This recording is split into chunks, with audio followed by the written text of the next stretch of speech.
Are we all ready? Yeah. Yeah. My goodness, Yeah. we've got an interesting collection of bald people in here tonight. Okay. Oh. No, full hair, mate. Just ponytail running. Also, have you got a shorter name than Doctor Who Commentator? Sorry, I'm just a bit anxious about using my real name. Doctor.com, That's all. isn't Oh, well, We'll just call you Bob. we'll How call about you DWC? DWC. There you go. That's okay. Because if I keep saying Doctor Who Commentator, sooner or later I'm going to get tongue-tied on it and say something really dumb. Well, I had to come up with something. Was making the channel. Okay, good evening, everyone. Welcome to the Omega Files. I'm your host, Dr. Freedom. Tonight we've gathered to have a little talk about the latest offering in Series 10, an episode called Smile. Almost kind of creepy sounding title, and it's always Smile. Okay, so what we're going to do is, since we got a lot of people here tonight, I'm just going to go around and just, say, give me your name, and then just go right into your opening thoughts on Smile, okay? So let's start off with Matt Rose. Hello, my name's Matt. Smile. It's just brilliant. I loved it tonight. It was creepy. I haven't been this freaked out with a Doctor Who episode since Blink. I loved it. The emoji robots that just use emotions to judge everything. And if you're crying, you're upset, that's how they kill you. It was just brilliant. And when you just see all those cast being eaten and they're all compost, I'm like, Gardener's World, get your cake on. It's just so evil and sinister. The Doctor and Bill were just wonderful as normal. And I think it's really kicking in with this story. It was just top on form. I love the guest cast as well. Well, the ones who weren't eaten. And it did make me smile. I haven't been this happy with an episode for a while when it comes to him. Yeah, Frank Control voice, because, I just thought after the last time, I thought, no, it's going to be, but loved it. It was brilliant, and can't wait for more from this run. The Doctor and Bill are just top form from it. Okay, Sam. Well, I'm Sam from Belgium. I have another opinion. I didn't like it. Story-wise, then it didn't catch me. It didn't catch me or anything. Or I have to watch it again. I don't know, but I didn't like it. In movies as a villain, I don't understand. All right. All right. Let's hop on over to AJ. Yeah, I really liked this episode. It reminded me a lot of Matt Smith's second episode, The Beast Below, with the colonists on the spaceship and strange going-ons and whatnot. I like the emoji bots. They were pretty cool. I like how they were basically becoming real little boys and little girls, trying to equalize the humans and make them feel better about by killing them, making them into plant food. So yeah, overall it was one of Capaldi's best stories to date so far. So yeah. All right, let's move on over to Philip. Sorry about that. This was a good little easygoing story. It's nice to see the continued bonding of Bill and the Doctor, and they're talking about how he stole the TARDIS and things like that. And I did like how Nardole is referred to as Mum, and that he's telling the Doctor off that you're not supposed to go off well, you're supposed to stay in the vault. But like a little naughty boy, runs off and does his own thing. The story itself, I like the idea that the sleepers were already on that planet, and that the emoji bots and the little flying thing built the city around them. That's a kind of nice idea. I like that. And but the effect of the emoji wasn't that much for me. I thought they were a bit silly, to be honest. And but the idea that they kill you by hugging you, that's kind of nice. And the team, the sleepers, they were. I don't know whether they were really needed to be in it, because they only needed it for a little while. So they were kind of cannon fodder for me. And the end result of that. I like how the stories are now sort of like sliding into each other, rather than the next week episode is something different. You've got interlinking lock-ons, so that's kind of good. Overall, it's a good story, and it's a good redemption for Frank Cottrell Boyce. So well done for him. Okay, let's go to Jason. It was an okay episode, not one of my favorites, but seemed more like watching a Happiness Patrol New Earth version of, like, if you don't smile, you end up dying in a way. But yeah, it was, with the episode itself, it was interesting hearing more about Bill and the doctor's partnership, and they should have had more Nardo in it. I mean, it would be more fun with Nardo in most of the episode itself, but it didn't really do it to me for very well. I mean, of course, there was interest with the nanobots being part of the whole building and all that, and having these people who's in this spaceship that's like hiding in this frozen pod that they're getting ready to colonize the planet. Yeah, it was an interesting story, but not my favorite. Okay, I can agree with you on that one. Okay, brand new to the lineup, Frank. How's everyone? Hi, I'm Frank from London. I think it's a huge improvement on the Forest of the Shite, without a doubt, but I don't think it could have been much worse, you know. But one thing that struck me right from the beginning of it really was the interplay between Bill and the Doctor. It seems to be, you know, I know it's only 2 episodes in, but there seems to be more of an improvement every time, and it doesn't feel forced or artificial. You know, they've got a very kind of very free-flowing kind of interplay, which I like. You know, and so I think it'll be very interesting to see how their relationship, you know, blossoms as the series goes on. So yeah, I really like that, and I think the production design and the location looks stunning. I think they made full advantage of that area in Spain, and it kind of is bright and, you know, a little bit different to normal. It's very brightly lit, you know, white everything, and I thought that side of it, you know, was stunning to me. I quite liked the episode. I thought it was pretty good. So yeah. Yeah, you really got to give credit to the guys over there, you know, who did the effects, because, you know, the city part was down in Spain and the fields were in Wales. So it was a really good job. I didn't know that. I didn't know the fields. Yeah, that was very well done. Yeah. Yep. So they did a really good job blending those two together. So yeah. Okay, let's go to Susan and Alex. Can I start first? As you wish. Okay, let's start with the emoji bots. They were pretty interesting, but I'd like to reiterate some of the dialogue. It was not the emoji bots were not the bots. The emoji bots were the interface. It was the little microbots that were the creators, and they were the ones that were actually surrounding the whole city and creating the life and helping the original settlers. It was amazing that all those people died in one day. Terrible loss of life for a set.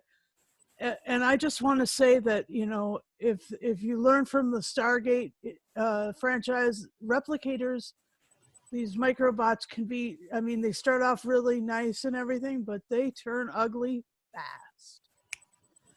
Anyway, best to just keep a smile, but I did like the episode. So here's Alex. Well, of course, I'm going to overanalyze it, but it did sort of remind me of the classical sci-fi genre of instruments and what happens when they go wrong, or if the robot misinterprets what you're doing and things like that. Because remember, too, that the doctor said, oh, you know, it'll be really quick. and then he was trying to figure out what was happening, and then when he found out that people were dying, then he goes, oh, I have this instinct to blow it up. And that's the thing. I mean, it's not just the instrument, but it's the purpose to which it is used. And then later on in the story, how he has to, even he admits that he viewed the construct wrong, the interface, the bots, he read it wrong, and then said, okay, I'm going to try to mediate. And then you can see the rest of the story, just like the Happiness Patrol and the Waters of Mars and other Doctor Who stories where they you know, and it seems like this writer wants to have sort of a Outer Limits Twilight Zone allegory going on about flipping, you know, when nature seems to act contrary to what you want to do and stuff like that. But I did like it. It was better than In the Forest of the Night. It made more sense. And it's I like what they're doing in the season so far. It seems like they're on a good track. Okay, William. Hey, now, what are we doing? It's not a bad episode. It's not a bad episode. I like the conversation between the Doctor and Bill, especially when she just suggests to him that maybe he needs a steering wheel to control the TARDIS more better, as we saw in the ending of this episode. What happened? Not over yet. We only appeared for a few minutes and reminded the Doctor that what is their main mission there, and more. We get to know more about that as the series progresses.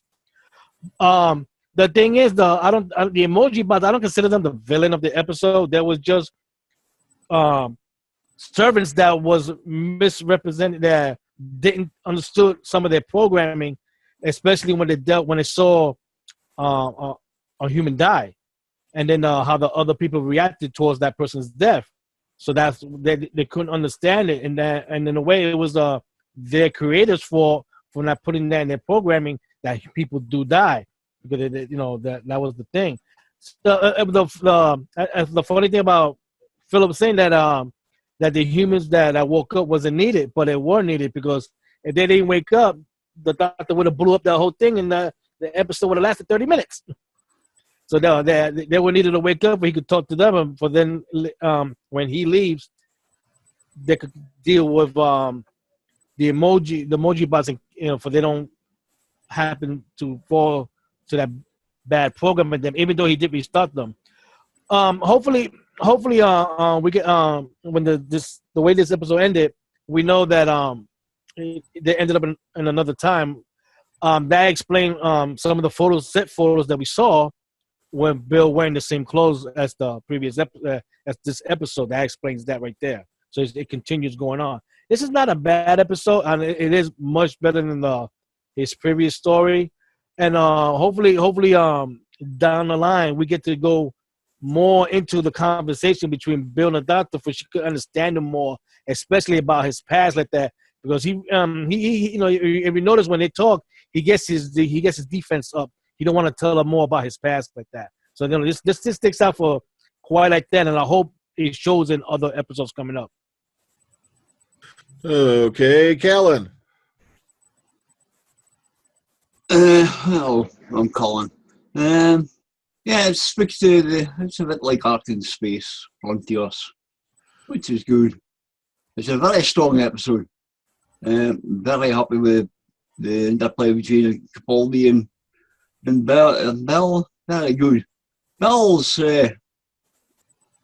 very good. 2 episodes and she's spoke about toilets both times, which I like. I quite like that, because imagine a world full of, a world with no toilets, a pain in the arse.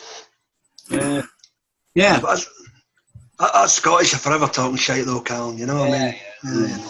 I'm good with that. Anyway, and Bell used the wicked expression, talks to Ace, that, obviously.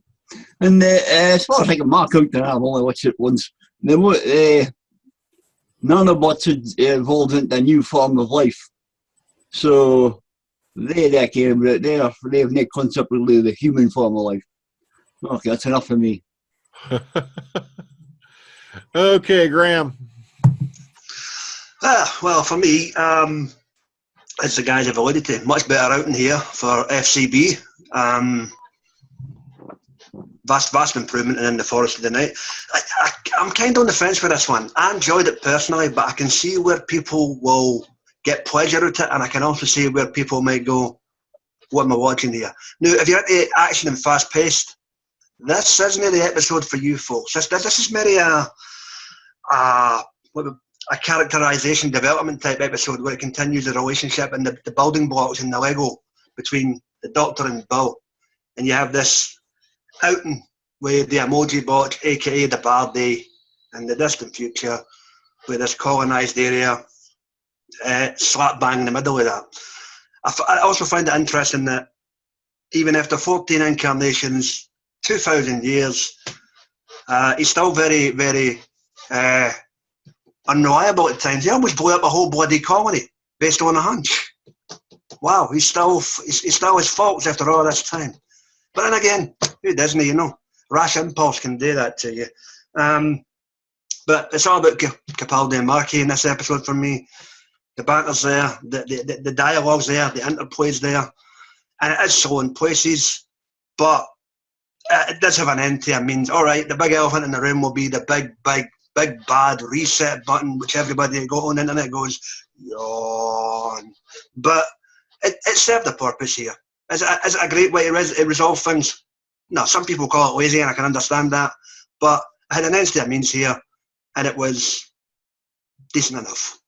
Decent outing. Good story. Okay, Connor. Hello, I'm Connor. Yeah, this was a bit of a circle of a redemption because Frank Cottrell Boyce is a name that's been dragged through the mud by most humans because of In the Forest of the Night. There was a lot riding on this episode in terms of his sort of reputation, and I think he's really succeeded here. This was a great episode. The best way I can describe it is probably it's like a McDonald's Happy Meal version of Charlie Brooker's show Black Mirror, where it's more representing the way that we use technology and misuse it rather than just technology being the enemy. And that's sort of what I think Frank Cottrell Boyce was very careful to sort of tell the story of. As Graham said, yeah, very much a character piece. It was a two-hander for pretty much all the episode. And it was very much the Doctor's trying to teach Bill the ways of the companion. Like towards the end, you start to see her sort of learning how to negotiate with the other side, to the aliens and the robots and stuff, to try and save the day.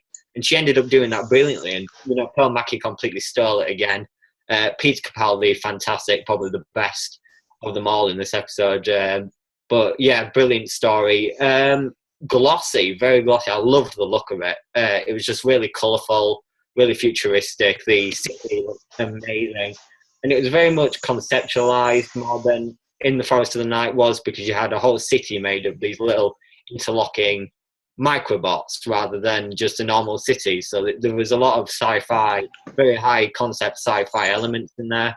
I liked how the Doctor very nearly got it wrong with the whole blowing up the colony thing that he nearly did. It was a slow start, I think, but then it started to pick up when they got inside the spaceship. And as I said, it was sort of the Doctor testing Bill, because it took her a while to realise that she could have followed him that whole way, and she had to take a picture of the map. So I think it was very much sort of like a crash course on how to be the most reliable and most helpful companion to the Doctor possible. Just a really great episode, I thought. Okay, Beefhead. Yes, hello. Obviously, you're expecting some high production value thing with home arts and crafts when we've got an emoji episode. Well, I hate to disappoint you, because I have done some arts and crafts, but they're very low quality. This week I have to agree completely again with Connor. This is a redemption in so many words for FCB, especially after last year. There are some great aspects to it. I love the little David Bowie aspect from Ashes to Ashes. I really like that.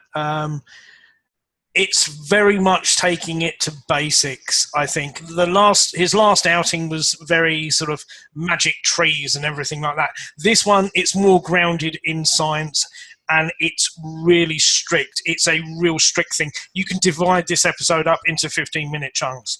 The first 15 minutes is discovery. Your act 2 is you're finding the ship and the planet about to be destroyed, and your last act is your resolution type thing and trying to sew it all up. Does it succeed on every point? No. But it's not bad. I suppose we better get to the visual aspect of my explanation. So hang on, let's have a look. It's the board of beef, trademarked, beware of imitations. Obviously, this is me at the beef head, or as you may know me by drink, Brothers 100%. Yeah, so Act 1, Act 3, Act 3, if I had to express it. Yeah, it was funny at the start. There were good bits. Intrigued by the second part because you're wondering what's going on. And then the third one, it's like, I felt a little bit funny on it, to be honest with you. And when you get to the writing, well, yeah, last year it was this. Pooh, and oh my God, why are they letting this guy do it again? Because I was really worried, because the thing is, when you had a really good opening like you did last year, and then you get into the difficult second episode and they've put this guy in charge of it, I'm thinking, what's going to happen? If it falls flat on its ass, it's not going to really help the show. If anything, it would be more damaging. But after this, I've got to say, I'll take that away. And what we'll do is we'll give little fella, well done, FCB, but please, no more talking about fish. If I hear about magic fish anymore, I'm going to go nuts. Yeah. Visuals, though. This, like the last episode, absolutely smack bang, 10 out of 10, 100%, because last week was so magnificent. The big pullback into the TARDIS, the way the set looked, the cornfields, it looked like a new sort of utopia. But also, it made the robots amazingly chilling when you had them just looking dead-eyed out of every window. I think for the fact is that they went for the sort of like very static faces instead of animating them as such, made them more sinister. So it did make them more effective. So right, let's get on to the bots and everything like that. The Doctor. Oh yeah, he's too good, really. Yes. Yeah, he's too good, BBC. Yeah. Penguin, arse on fire. But yes! He's cool. Yeah. I actually found him a little bit McCoy-esque at certain points in this episode as well, hence my inclusion of the umbrella. I did like it. I thought it was sexy. Bill, oh my God. Can I not love this girl so much? I love her. She's a peach. She's, can you say, great. And please, if she's not going to go, work it so she stays. Because do you know what? She is so amazingly honest, truthful, relatable. I haven't got enough words to describe how great she is. Robots, robots, happy face, robots, smiley face, emoticon, great. I think they were good. They were excellently done. But the one thing I did have a big problem with was the people. The frozen people, to be honest with you, they just seem pointless by the end. The point of having Ralph Little in it, why, I don't get it. He just seemed redundant at the end. If anything, them sort of, deciding to negotiate by the end of it, when they've taken all these treasures and the money aspect, it just seems redundant, to be honest with you. It seemed a little bit too much. That's where I stand on it, to be honest with you. Overall, it was well done. I liked it. There were a lot of good points. It's by no means is it a bad episode. It's solid. I'm pleased with it, and it didn't disappoint. It could have been far worse. I'm happy with it. It would have been so easy to dump on it, and I'm seeing a lot of people dumping on it. I mean, last week's there were people really struggling to find fault with it, and they had to just find little tiny points to penalise it on, which weren't valid in my opinion. But this week it was solid, and there was so much actual science in it. If you look, the name of the planet is actually a legit thing. There's other scientific reference. Fleischmann is a physics type thing as well. Whether there's going to be a science undertone to the whole series with this CERN thing, the patch on Mackie's jacket for the promo, you don't know.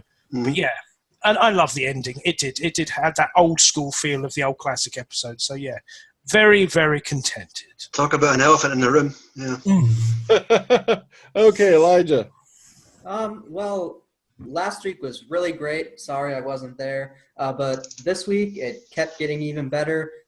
It's not, I would say, 10 out of 10, but this episode pulled together really nicely.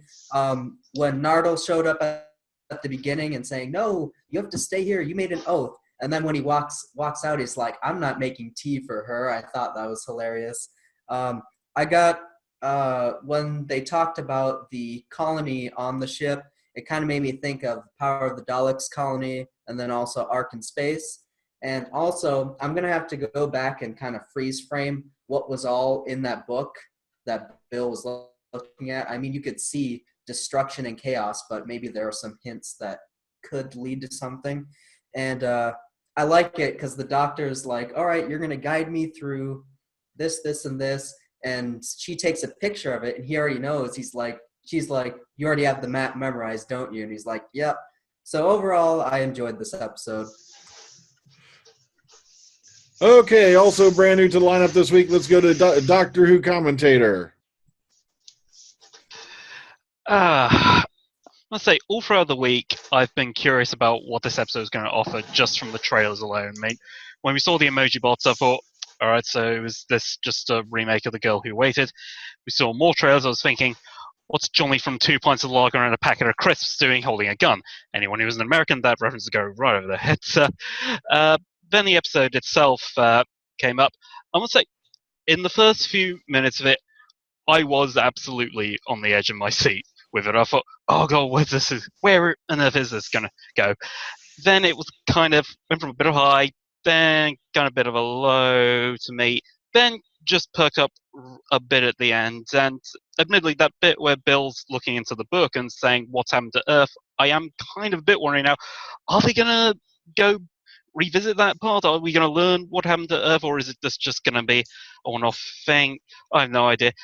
I'll be honest, I was finding it a bit hard to pay attention after Bill ended up making a comment about, is there still food sexism in the future? Why did you make that joke? That wasn't funny.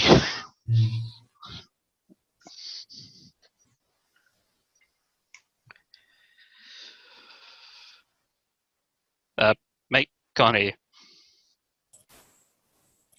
Hello. I missed the button. Okay. Okay, Texas Tim. Well, I do think it's a bit unfair to say that this is some sort of redemption for Cottrell Boyce, because the guy has had a long career as a scriptwriter for several films and stuff, long before he ever wrote an episode of Doctor Who a couple of years ago. So, I mean, he's had a long, successful career that has nothing to do with this program. So, I mean, yeah, while nobody really likes In the Forest of the Night, I think it's a bit sad to pile on, oh, he's been redeemed now because he wrote a good episode. But I'll tell you what I liked about this episode, that it's basically a two-hander for the first 45 minutes with just the Doctor and Bill, which is paying off what they set up last week, because they obviously have a great chemistry, these two actors and characters.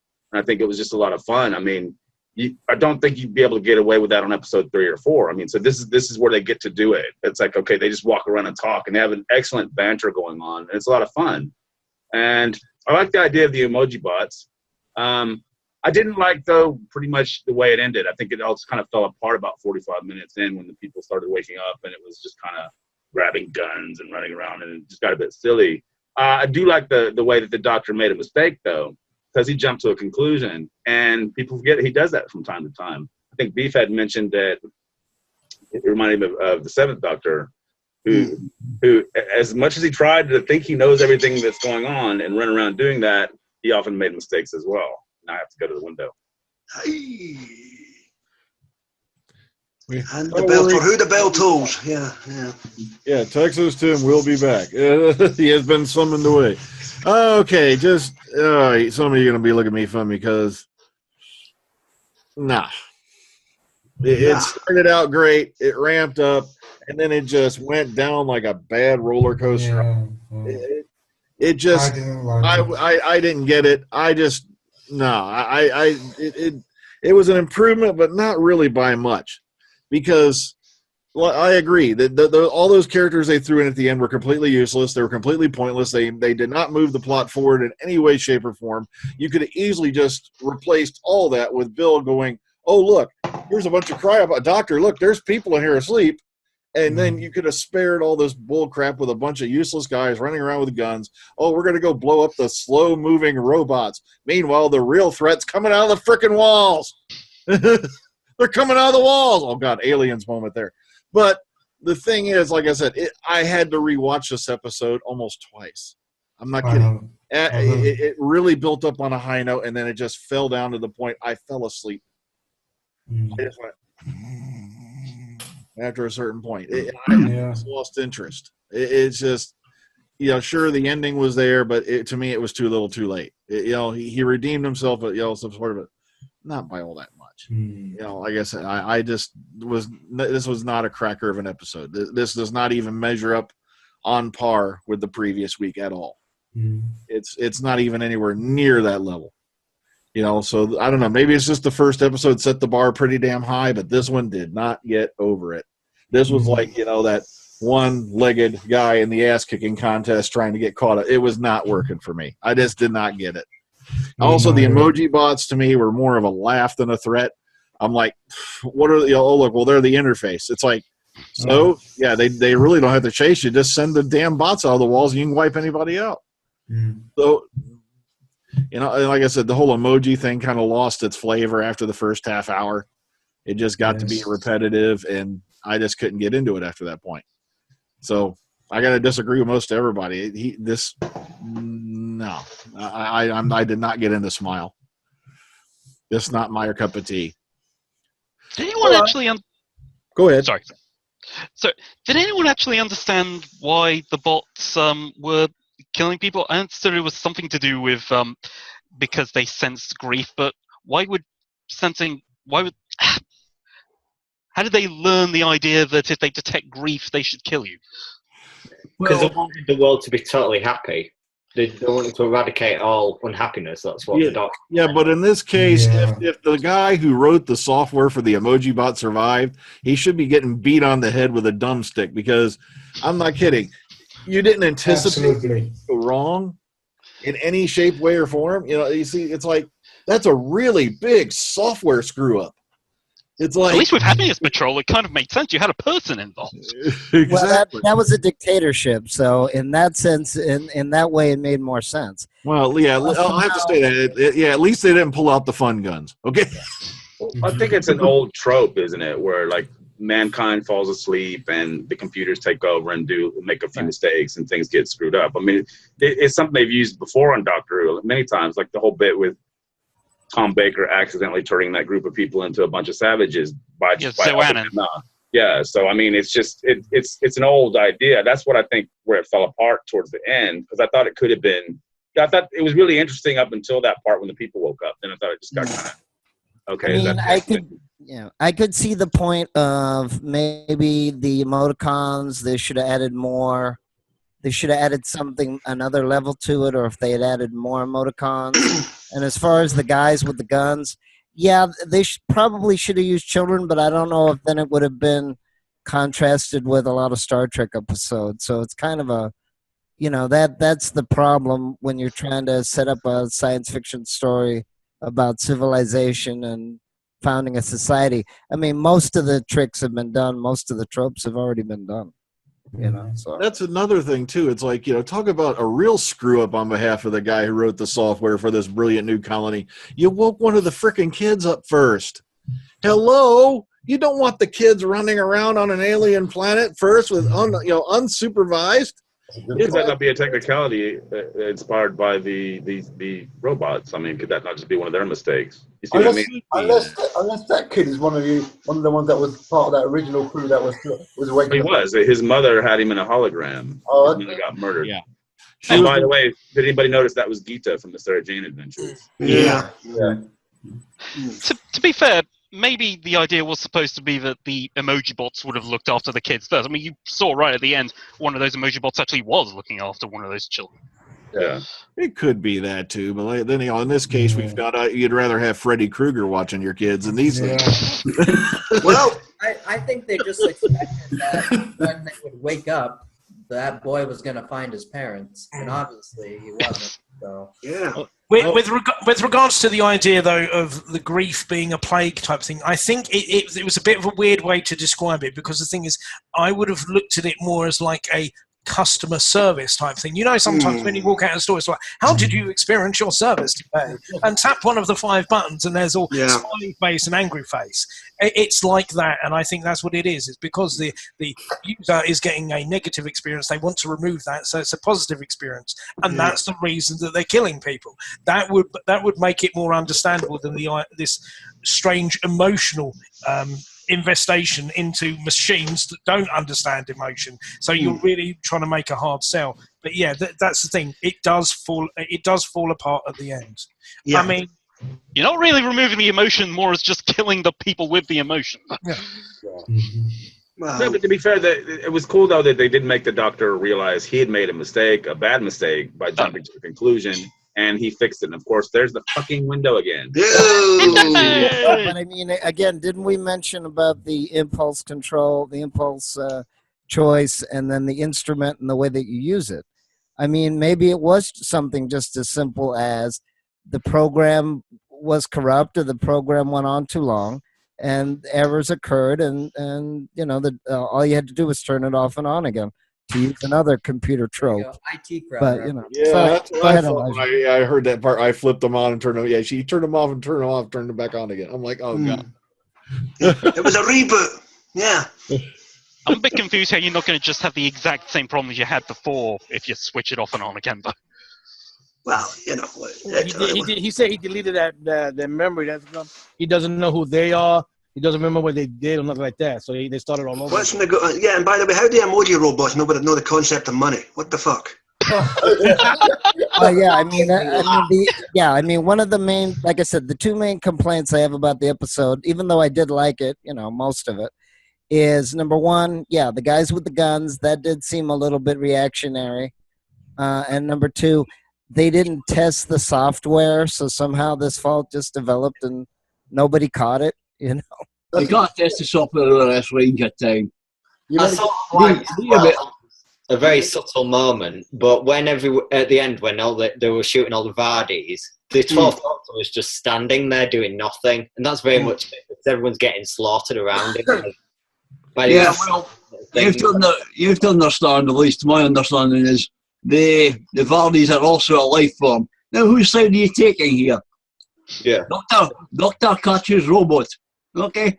Whose side are you on? Are you on the Dalek side? Or are you on the Magellan side? I'm trying to... It takes you inside the pack here. It's very simple that we have to usually deal with 2 different life forms.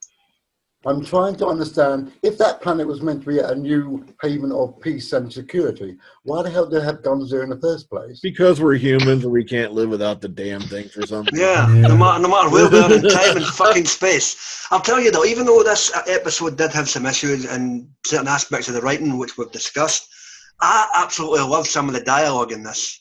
Yes, I really did. Why are you Scottish? Is there Scottish people in space? Yes. They land on every planet and proclaim independence everywhere they go. So dig at you. That's a very good point, because there's a lot of good dialogue. There's a lot of good banter, and I think again that's the chemistry of the 2 actors and the 2 characters that they're building upon that. And this was a good episode to do that, because they really just wander around and chat for like 45 minutes. Sorry, like 35 minutes. I think did anyone pick up on the little nod to Ace in the episode? Yeah. No? Because we said wicked. Bill says wicked at one point. Well, the funny thing is, though, when Ace said wicked, people said, "Oh, people don't say wicked anymore." That's so that's so dated. But now here you go, 30-odd years later, and you got the new girl. Bill's a hipster. What goes around comes around. So you probably noticed the nod to Ace as she said Gordon Bennett, but even less people say that now. Oh god, yeah, and I don't think anyone says that now, do they? Well, that was just so that they didn't have to swear, I think. Yeah. All right, That's why they just I would just say Jesus Christ and be done with it. there you go. But just one more thing I've got to pick up on. When Bill sat down to have her wee boy cube, I found it ironic that she smelled fish, but that's a joke. That was actually, I was going to bring that up. Yeah. Even though I didn't really get into the episode, that was one of my favorite scenes right there, where the doctor tells her, "Look, I've got 2 hearts." And Two hearts, yeah.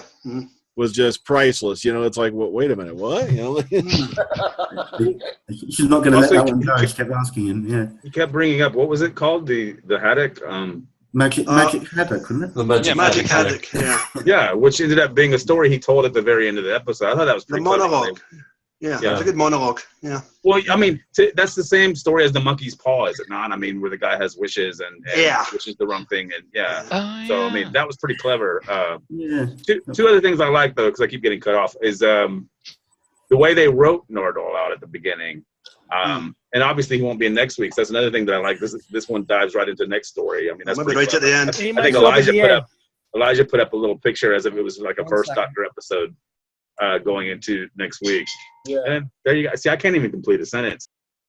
And there you go. Next week, dum da dum dum da dum dum da dum dum. But it's kind of true, though, because sooner or later there's going to be like a big ass Doctor reunion at the last of the Frost Fairs. How many damn stories have taken place there now?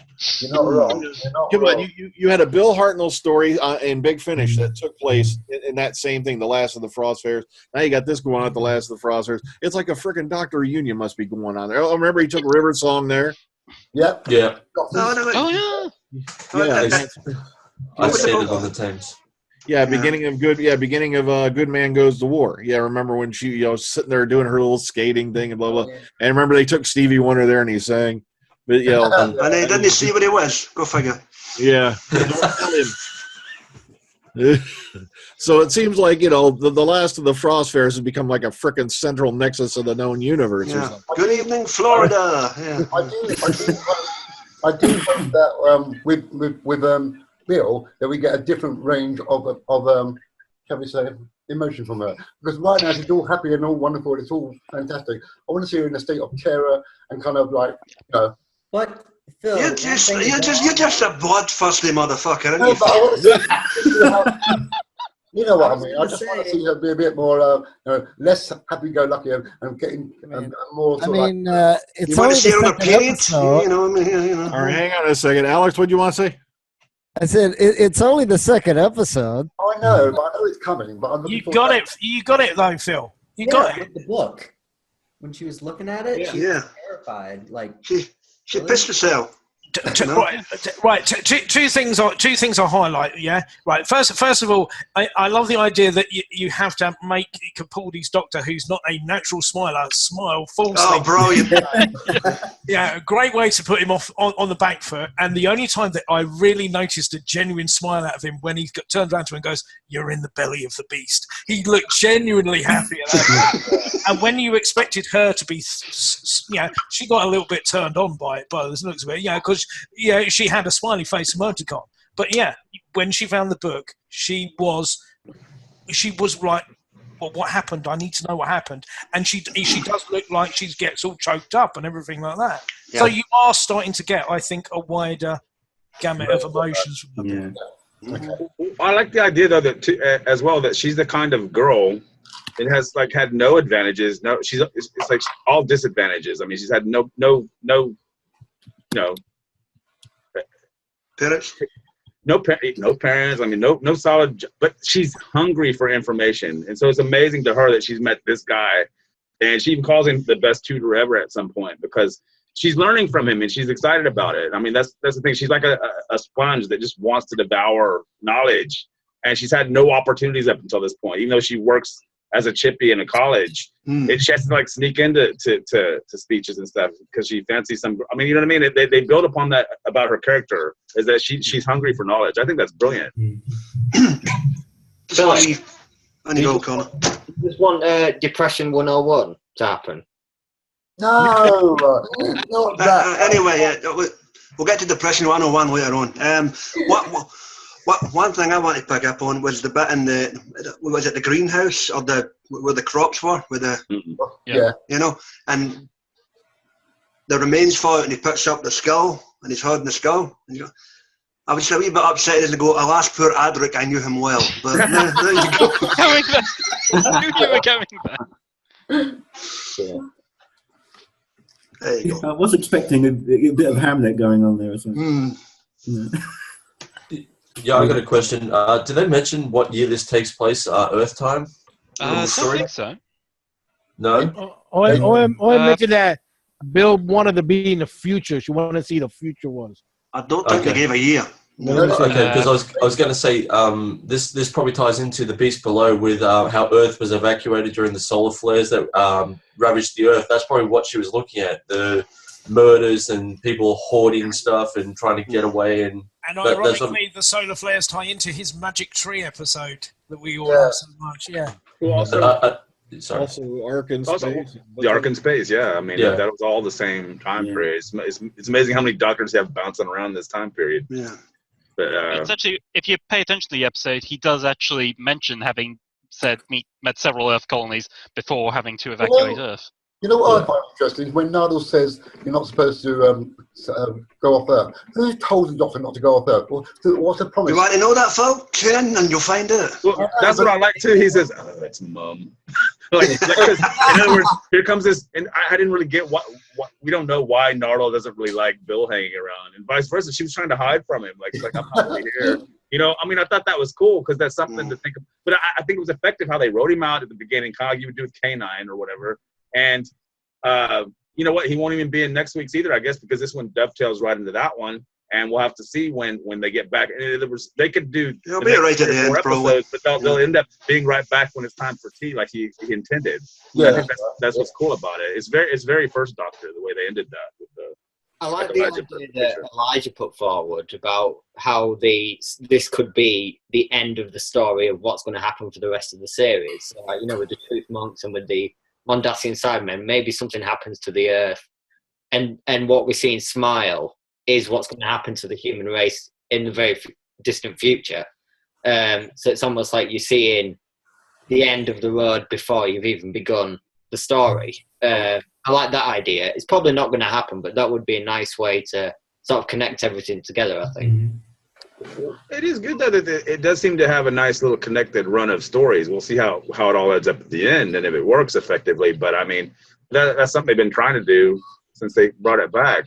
Have you noticed they're following the pattern, though? I mean, of the first series, with you have one in present day, then you have one in the far future, then you have one in the past next week, and I think they're kind of modeling it after that, at least in the beginning. That series 1, so and 2. So I love how they describe flying the TARDIS as not steering, not a navigational thing, no science there. It's a negotiation. You know, I really love how they've taken the TARDIS to a more significant level of personification and I like how Bill's questions are so basic. He's like, yeah, wait a minute, you're sitting in the chair. Why is the chair so over here? Why aren't you closer to it? It's like she's expecting some kind of Star Trek bridge, you know, where like they're all just sitting in their proper places. And she's like, wait a minute, this doesn't work. I'm sitting down, but it's all the way over there. What do I do? Do I put on a seatbelt? Do I, you know? Yeah. Yep. Good stuff. I was going to say, is it me, or at the beginning of the episode, did it feel like Nardal was maybe a sort of jailer for the Doctor, you know, sort of scolding him? Well, no, more like the Brigadier, like holding him to his promise. No, but what's clear is the Doctor has said, has said, I'm going to stay here until I figure out this problem. Yeah. And that's a pact he made, and Nardal knows this, and he's like, you're not going to just pop off. What the hell is she doing here? That kind of thing. Like when he's coming up, he's like, oh God, it's Mum. Like somebody coming to tell him, you can't go anywhere. What are you doing in here? You need to, and I think that's something we're going to find out later. There's something serious down in the basement. But I mean, he says, you know what, we can just hop away for a few minutes and come back, and he won't even know the difference. That's what it's the nagging wife telling you to do something, AJ. Come on, you can. Yeah. Do you remember the Brigadier and how he would bring the he would watch the TARDIS disappear, and he'd say, come back here at once, Doctor. Yes. And I mean, it was sort of Like, Yeah, they're not gonna listen. Nardole is like the. I'll see you when I see you. Was that an episode of Doctor Who? Or was that one of your dreams last night, sir? Oh, that was Colony in Space. I remember that one that was beginning of Colony in Space. Yeah. Yeah, that's right. Yeah, I remember that. Yeah, I was just being flippant. I know. But you see, we got a little bit more clear explanation because he did say, look, that he's basically there to guard that vault. Is he there to guard it or open it? I don't understand what he's trying to do with it. No, I think he's guarding it, whatever's in there. He said he's guarding it. But it's to be explained, though, Phil. I mean, it's going to be revealed at some point. I know it's going to be revealed, but it's just that in the pilot, it looked like he was trying to either open it or would he say? No, He was making sure others weren't tampering with it. Yeah, he was checking it was secure. Yeah. The funny thing is, since he's got an assistant like Nardole, he could just say, "Hey, that's your job. You watch the thing while I go have some fun with this girl." Yeah, exactly. There you go. Yeah. Yeah, you're not going to have much of a science fiction show if he's sitting. You can be my Rory the Roman this year. Yeah, there you go. You sit next to that thing. Yeah, that makes the question. Like, remember, Nardole was negative. Said you made a promise to stay here and keep an eye on it. So even though the doctor wanted to sneak out and have some fun, so like, I wonder who the doctor made that promise to that you got to stay there. Who do you make a promise to? Well, you know what? We find that out later on, but Exactly. I like next week. It's a living there, rich man. It's a thing about a thing that led to a thing. That led to an oath. Yeah. The other thing. Yeah. Either that or just an oath he made to himself. Who knows? So if you want to know what that thing is, Phil, you're going to have to satisfy your thing by putting on your thing called the TV and checking in and finding out. See, that's going to be the recurring thing for this series, though. It is going to be, whom or what is in the vault, you see. Tune into that BBC thing, yeah. Tune in next week to find out. Yeah. Same back time, same back channel. Okay, we've run on about it. We've ranted about it. Now let's just rate this sucker and put it to bed, shall we? Okay, let's start down with Texas Tim. Out of 10, how do you rate Smile? I'll give it an 8. It wasn't that bad. It wasn't that brilliant either. I just think it's a so-so episode. But I think I really enjoyed the first 30 minutes or so when it was just the Doctor and Bill yakking. I think that was brilliant. So I want to see more of that. Okay, Matt Rose. Freaked me out.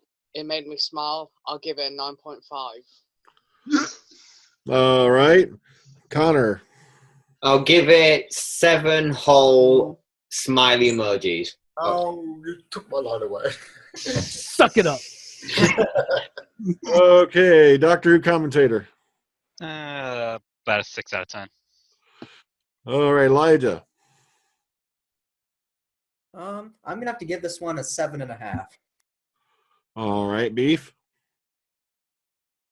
Okay, let's get a few things straight, by the way, guys. When I watch you talking online about it, last week's episode was not about girly love, gay, chips, fat face, and getting excited.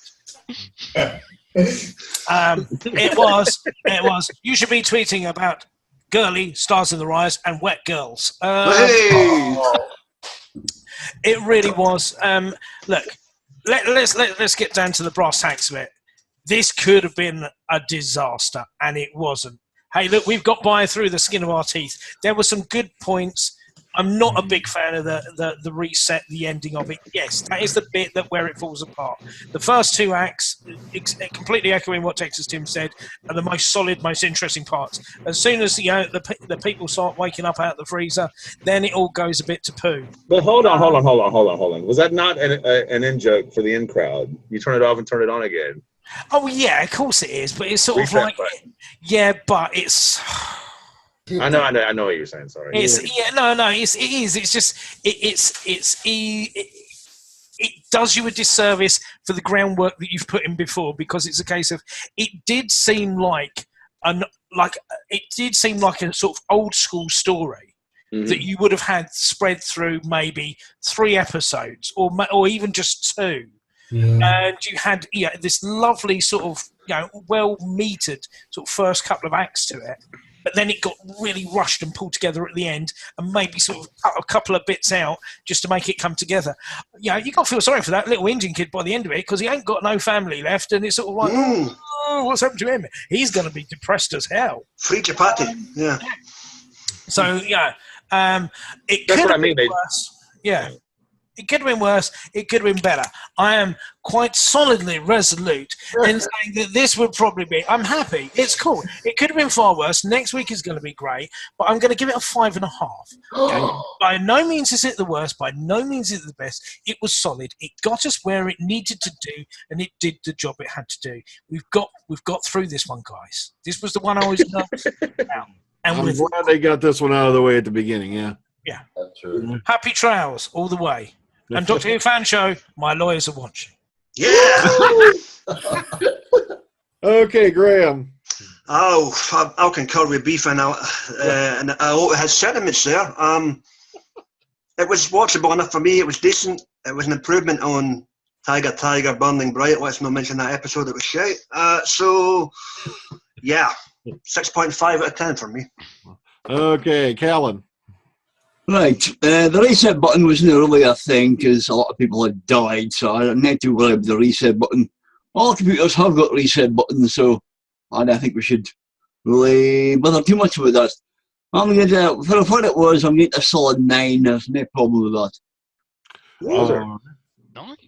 Okay, William. Well, it's not a, like I said, it's not a like in the forest of the night. So I'm gonna give it a 8 out of 10. I mean, yeah, like everybody's saying, it's here. There's some certain area that could improve on it, but it's not a very bad episode. And then because of the ending of this story, I'm looking forward for next week's episode. So I can't wait to see that. Okay, Susan and Alex.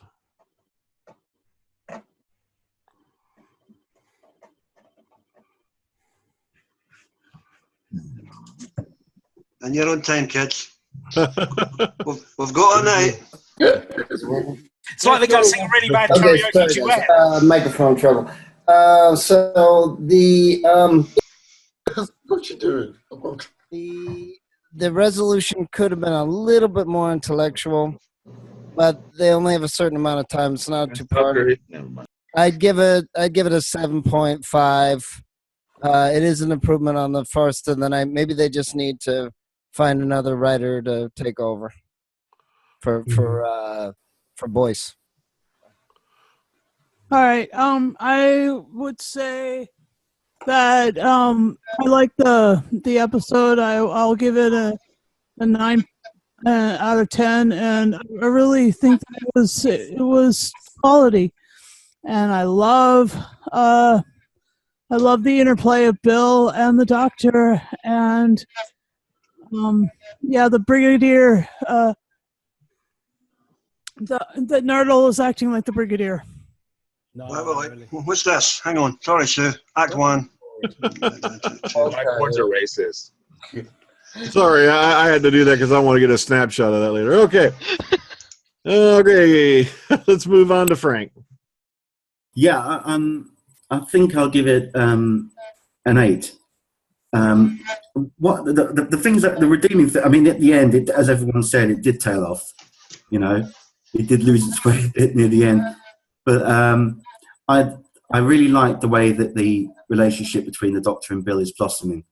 You know, I really like the way it's going, and they have a really natural way of reacting to one another. You know, so for that alone, I think that kind of saved the episode, and the you know, the one-liners and everything like that I enjoyed, and the use of the location, and as Brian said, I didn't realise that the cornfield was actually shot in Wales, but it matches up beautifully. I think they've done a great job with the CGI and everything like that, you know. So yeah, I liked it, and it's a huge improvement on that guy's first story, you know. So yeah, 8 out of 10 for me. Okay, Jason. Like I said, it was an okay episode. Like just going up to like 14 minutes watching, I was like to the point like saying, well, okay, I'm about to fall asleep here. But in a way, it was a bit like a roller coaster. And it's my opinion. There's some okay moments. There's some odd moments between, but some comical, funny moments. I'm gonna give this a 7 out of 10, though. All right, Sam. I gave it a 3. A 3. Ooh. Yeah, I was not happy. Wasn't that bad, mate. Yeah, but I have to watch it again, I think, and then we will see then You call I'm it not the a- shit, man. I'm not a fan of Frank Cottrell boys, so. Okay. AJ. Yeah, I'm gonna give this a half out of 10. Sorry. It was an okay story, a little up and down, like everyone else has said, but overall it was a good, tidy story for Capaldi. It made him shine, basically. Okay. Speaking of shining, Philip. Do you know what? I'm beginning to warm to Peter Capaldi this season because Too late. I'm sorry, but this time out, I'm liking watching him. I'm liking seeing him play out. Turncoats. I don't know what. You don't even have the gall to stick to your convictions. You turncoat. No, but seriously, I'm enjoying his characterization this season. You make me sick, man. I know. Isn't it a good thing that I'm liking him? Come on, man. Give me a break. He's been just fine for 2 years. Where the hell have you been?